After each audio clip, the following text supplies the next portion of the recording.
मिडियाखौ सिगाङावनो गोजोननायखौ बावहरबाय आरो लोगोसे बेबायदिनो जोंहा उदालगुरियावनो थांनाय समाव 24 फेब्रुवारिनि जि इनकाउन्टार जादोंमोन जोंहा बिनि मुङानो जादों देम्बेश्वर मोसाहारि। दा बिथाङा बे समावहाय फेक इनकाउन्टार जानायावहाय दिनै बिनि न'खरनि मानसिफ्रा दिनैनि सानावहाय श्राद्ध खुंदों।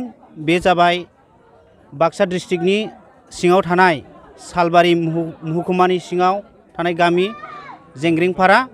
बे जेंग्रेंपारायाव दिनैहाय देम्बेश्वर मोसाहारिनि श्राद्धखौ खुंनाय जादों आरो लोगोसे बेबायदिनो देम्बेश्वर मोसाहारिनि जिउआ जाहाथे दिनैनि समावहाय गासै रायजोफोरखौ लानानै गामिनि न'खरनि मानसिफोरा दिनैनि समाव आर'ज गाबदों देम्बे मोसाहारिनि थाखाय जाहाथे बिनि जिउआ आलो गोजोनै जोंनि धोरोमनिफ्रायबो जाहाथे अबंलावरिनि सोरगो रायजोआव अरायनो बिनि जिउआ गोजोन थायो। जाहाथे बिनि जोनोमनिफ्राय लानानै थैनायसिमहालागै जि पाप मावबोदों जाहाथे बिनि जिउफोरा जाहाथे मुक्त मोनो इसोरनिसिम आरो लोगोसे बिनि जिउआ जाहाथे सोरगो रायजोआव अरायनो इसोरनिसिम जायगा थायो। बेखौ जोङो दिनैहाय उदालगुरि डिस्ट्रिक्ट बनस'निफ्राय गोजोननायखौ बावदों। आरो बेबायदिनो जोंहा दिनै बे न'खरनि थाखायबो जोङो उदालगुरि डिस्ट्रिक्ट बनस'नि जानानै जोङो बुङो दि दिनै जाहाथे बिसिनि न'खराबो जाहाथे फैबाय थानाय समाव अबंलावरिया बिसिनाव बोर होथों।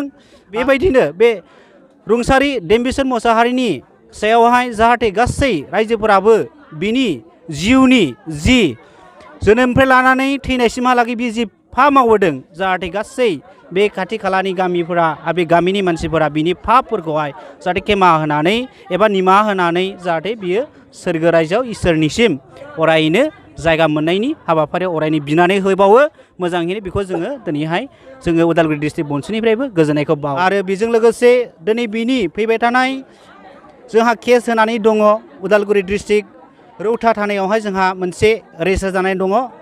जोंहा रुंसारि देम्बेश्वर मोसाहारिनि जि केस जाना दंखायो बेबायदिनो दिनै बिनि फैबाय थानाय समावहाय जोंहा न्यायनि बिसय जोंहा मोनसे राहा होनाय जादों।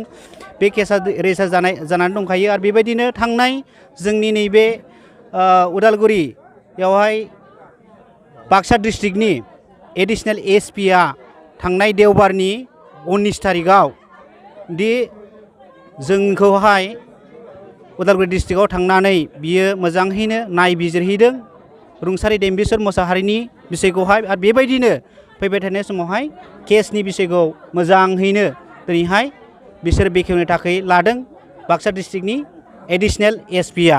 थिग बेबायदिनो जोंबो बे केसआवहाय अरायनो बिसिनि न'खरनि जानानै लेट देम्बेश्वर मोसाहारिनि जानानै जों बे केस नांनायावहाय जोंबो अरायनो बिसिनि न'खरजों हेफाजाबावहाय थाबाय थागोन। जोंहा दिनै बे उदालगुरि डिस्ट्रिक्ट बनस'नि जानानै जोङो बेखौहाय बयनिसिमबो गोजोननायखौ बावहरदों। गोजोन्थों।